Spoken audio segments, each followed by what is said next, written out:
It started on a quiet Saturday afternoon, the kind where everything feels just a little too still, like the calm before a storm you don't see coming. I was sitting on the porch, sipping coffee, scrolling through my phone when I got a text from my brother. It just said, "Can you watch Caleb for a few hours?" Nothing unusual.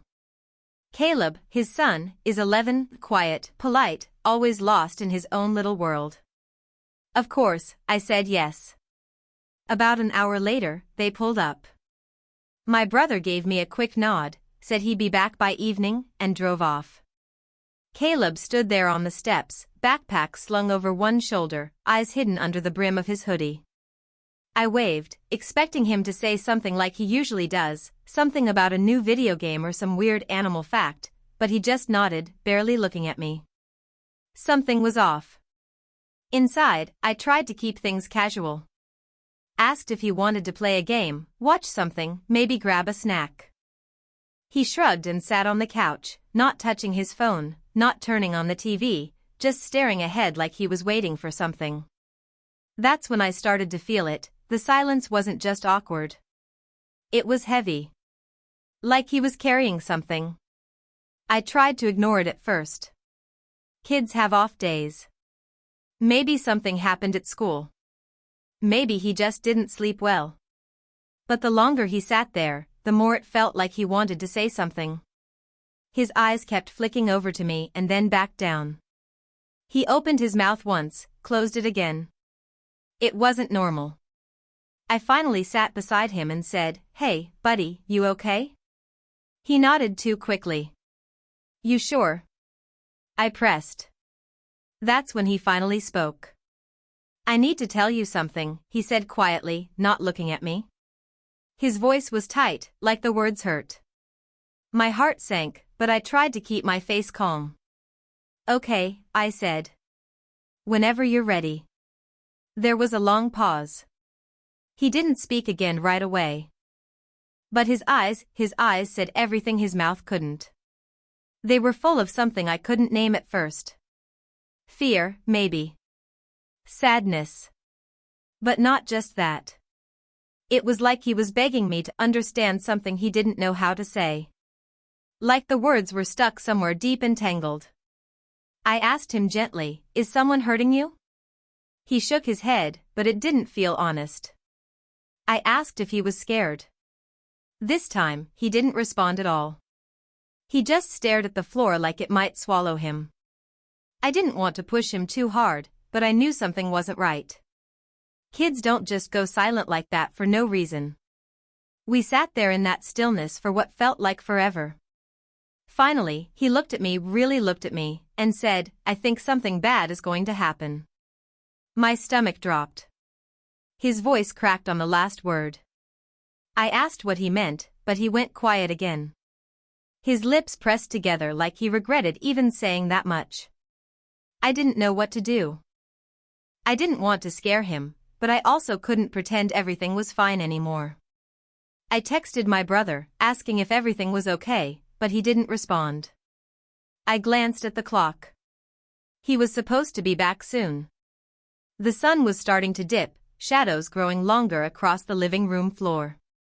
That's when Caleb stood up suddenly and walked over to the window. He stared outside for a long time, then said in a low voice, "He doesn't know I saw." I froze. "Saw what?" I asked.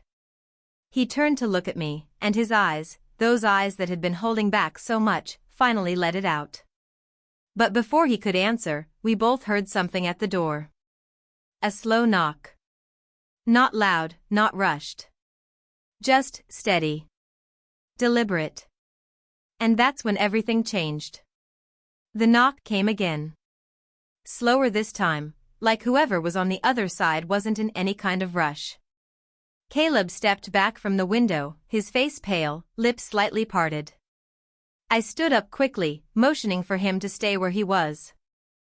My heart was thudding in my chest, louder than it had any right to be. I wasn't sure why I felt so tense. It could have been anything. A neighbor, a package delivery, maybe even my brother returning without texting. But something in the air said otherwise. Something wasn't right. I approached the door and peeked through the peephole. No one. I opened it a crack and looked around. The porch was empty. Street quiet. The wind had picked up, rustling the leaves across the yard, but nothing else moved. No cars driving by. No footsteps. Just stillness. I closed the door and locked it again, trying not to let Caleb see I was unnerved. He was watching me closely, eyes wide. Was anyone there? He asked. No. Maybe just a prank, I said, trying to sound calm. But my voice betrayed me, just a little. I could see he didn't believe it. Honestly, I didn't either. He sat back down slowly, but I noticed he didn't take his eyes off the door. I grabbed my phone again and called my brother. Still no answer. Straight to voicemail. I left another message, told him to call me back immediately. I tried not to think the worst, but the longer I sat with that silence, the harder it became to shake the unease building in my gut. Trying to keep Caleb distracted, I asked him what he meant earlier, about seeing something. At first, he didn't say anything. Just stared at the wall. But then, in a small voice, he said, "Last weekend, Dad had a friend over. I wasn't supposed to be awake." I didn't interrupt. I let him keep going. I went downstairs because I heard talking, he continued. But it wasn't just talking. They were arguing. And then I saw something. Something I wasn't supposed to see. He stopped there, chewing on his lower lip like he was scared to say too much. I asked him if it was something dangerous. He hesitated, then gave the smallest nod. "What did you see, Caleb?" He looked up at me, eyes glossy now. There was a bag. On the floor. Dad's friend had it, and it fell open. There was money. A lot. And something else. I think it was a gun. My breath caught. I didn't want to overreact in front of him, but my mind was already racing. Why would my brother be meeting someone like that? What was he mixed up in? And more importantly, why didn't he say anything? "I think they saw me," Caleb added. But Dad told me not to say a word. Said it was just business. Said it wasn't a big deal. That knocked something loose in me. This wasn't just about Caleb being scared. He was scared for a reason. A real reason. And that knock on the door, was it connected? I asked him, "Did your dad seem different after that?" He nodded. He's been really on edge. Always checking the windows. Leaving late at night. He said it was work, but I don't think it is. I sat back, trying to process it all. My brother, the same guy I used to build Lego cities with and sneak snacks from the kitchen, what had he gotten himself into? And now Caleb, just a kid, was stuck in the middle of it all. I didn't know who had knocked. I didn't know what they wanted. But one thing was becoming clearer by the second: whatever Caleb saw wasn't just a mistake. It was a warning. And something told me it wasn't over yet. I kept checking my phone, hoping for a missed call or even a message from my brother, anything. But the screen stayed dark. I couldn't shake the feeling that something was coming, something we weren't ready for. Caleb had curled up on the couch, hugging a pillow close to his chest. Every small noise, a branch brushing the window, a car passing in the distance, made him flinch. I asked him if he remembered the man who was with his dad. "Kinda," he said. He had a beard. Wore a black jacket. He called my dad Lenny, but no one calls him that. That made me pause. Lenny was my brother's old nickname from when we were teenagers. He hadn't gone by that in years. Only people from the past ever used it. And most of those people, well, they weren't exactly the kind you'd invite over for coffee. That's when I started thinking about how little I really knew about my brother's life these days. We'd grown apart lately. Life got busy at work, family, all the usual excuses. But now, with everything happening, it hit me just how far apart we'd drifted. If Caleb hadn't come over, would I have ever known anything was wrong? The thought bothered me more than I expected. I decided to check the house, make sure everything was locked, no signs of anyone lurking outside. As I passed the back window, I noticed something odd. Footprints in the dirt just under the window. Fresh ones. Too big to be Caleb's. I didn't say anything to him yet. No need to make him panic. But I grabbed the baseball bat from the closet and kept it nearby. Back in the living room, Caleb looked up. "Do you think Dad's in trouble?" "I don't know," I said honestly. "But if he is, we're going to figure it out." He nodded slowly, then added, "He said if anything ever happened, I should come to you. That you'd know what to do." I swallowed hard at that. I didn't know what to do. Not yet. But I couldn't let him see that. I called one of my brother's old friends from years back, someone who used to run in the same circles he did. Just a long shot. He picked up, voice wary. "It's been a while," he said. "Yeah. Listen," I started, keeping my voice low. "Is there something going on with Lenny? Something I should know?" There was a pause. Too long. Then, just before he hung up, he said one thing: "If people are looking for him, you need to stay out of it." But I couldn't. Not with Caleb here. Not with a knock at the door that had no face. I couldn't stop thinking about what that call meant. Stay out of it. That warning kept echoing in my head, but it was too late. We were already in it. Caleb, sitting on my couch, scared out of his mind, he didn't have anywhere else to go. And now there were footprints outside the window, a silent knock on the door, and a brother I couldn't reach. Night had fully settled in. The house felt smaller, tighter. Every creak of the floorboards, every hum of the fridge felt louder, sharper. Caleb hadn't said much in the last hour, but his eyes stayed locked on the door. He hadn't even asked about dinner. That alone told me how deep his fear ran. I walked past the front window again and carefully peeked through the curtains. That's when I saw it, just for a second. A car parked across the street. No lights on. Engine off. I hadn't noticed it earlier. It wasn't one of the neighbors. It was just there. Sitting. Watching. I grabbed my phone, took a picture, then turned off the lights in the living room. I didn't want whoever was in that car to see in. I didn't say anything to Caleb yet. I needed to think. Needed to stay calm. But every bone in my body was telling me this wasn't just about money or a bad deal. It felt like something else. Something heavier. And then, out of nowhere, Caleb sat up straight. "They're here," he whispered. I turned to him, heart pounding.